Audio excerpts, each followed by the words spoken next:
What's going on, YouTube? Ferocity here. I hope you guys are doing well.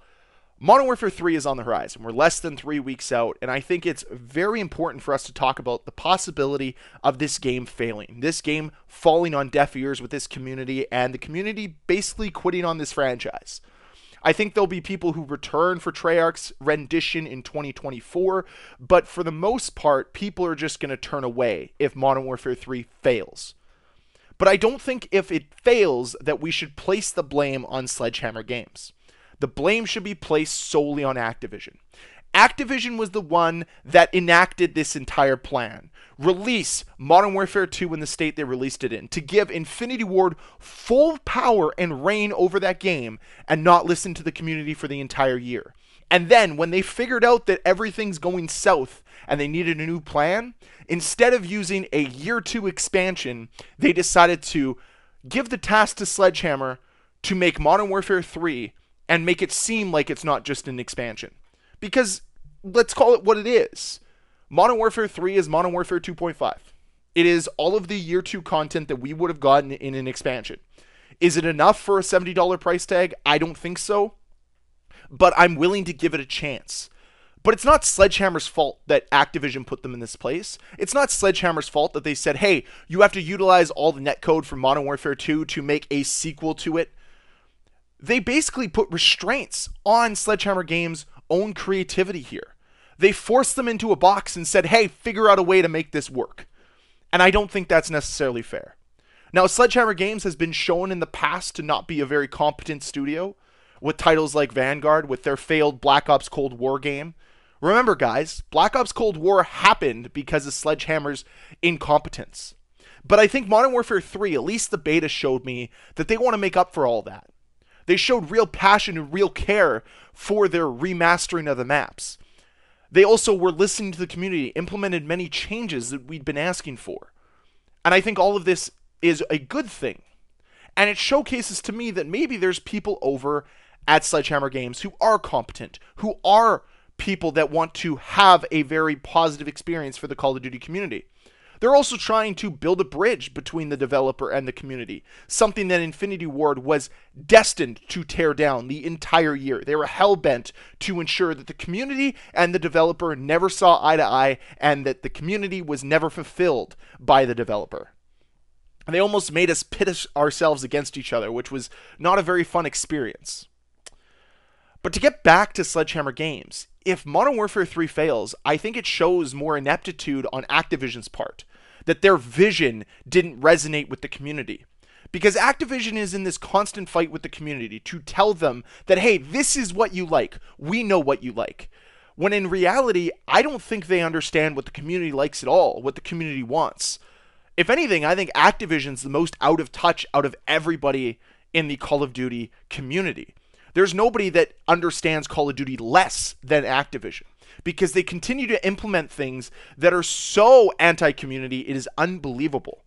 Think of the SM2 stuff, the X-Labs, the copyright striking people who made Fortnite recreations of Call of Duty maps. Absolutely insane, especially considering the fact that Activision themselves have gotten in trouble for stealing maps from famous locations. Like, remember when Museum wasn't in Modern Warfare 2 because they were dealing with copyright issues? What a double standard company.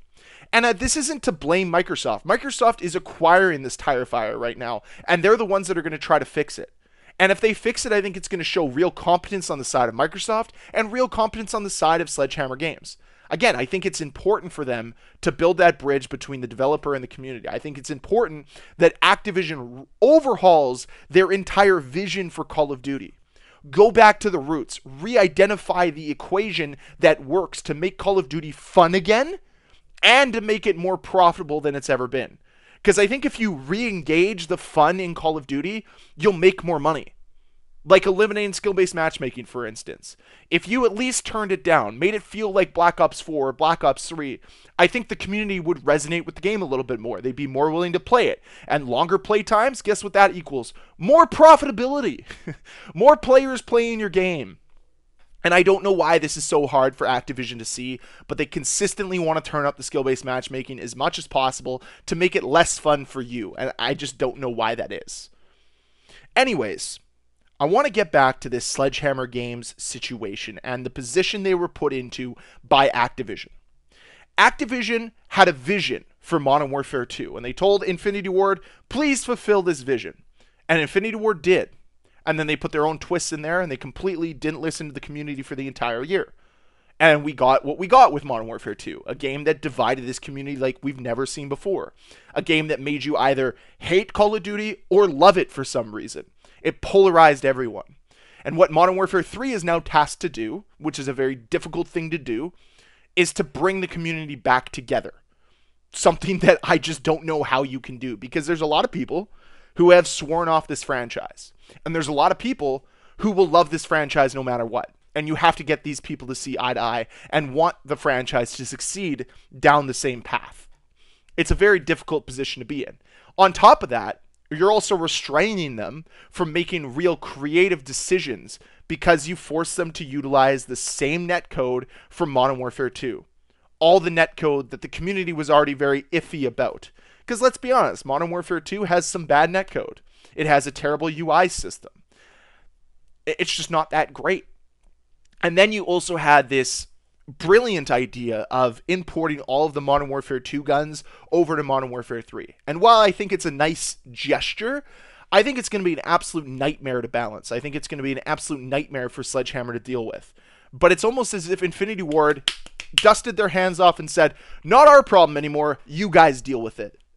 I think they're checked out over at Infinity Ward, and I think Activision now has put the pressure cooker onto Sledgehammer Games for them to deliver. Because yeah, I think we all know Vanguard wasn't a well-received Call of Duty game. And the community hearing that Sledgehammer Games was producing another Call of Duty didn't make us very confident. But I think the beta turned some people onto the side of Sledgehammer Games. Made people believe in Sledgehammer a little bit. But that doesn't change the fact that they have an immense pressure on them at the moment. From Activision, from the community, from the franchise as a whole. I said it before, it's a make or break year for Call of Duty, and unfortunately it's in Sledgehammer's hands. And the worst part is, if it fails, it's not Sledgehammer's fault. Like I said earlier, they've been put in an impossible situation.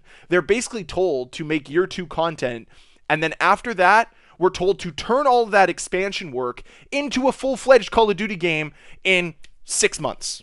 Like, that's a tough task to do. And yeah, the game looks fine. I'm sure it's going to play great. I'm curious to see what the campaign looks like. But at the end of the day, it all comes down to how it's going to play. How is it going to resonate with the community? Is the community going to accept it? Or is it going to be like every other Call of Duty title we've had recently, where it's absolutely 100% driven for profit and none of it is about creating an incentive for the community to play? Because I'll tell you what, Call of Duty doesn't have much incentive to play right now. And if Modern Warfare 3 wants to succeed, they have to find a way to make there be an incentive. They also have to have a better launch than Modern Warfare 2, but that's another video for another day. Either way, guys, I want to hear your thoughts down below. If Modern Warfare 3 were to fail, who do you place the blame on? Sledgehammer or Activision? Would love to hear your thoughts down below in that comment section. And as always, guys, thank you very much for watching. If you enjoyed this video, please hit that like button. If you want to see more videos from me, please hit that subscribe button. And I'll see you guys next time. Bye.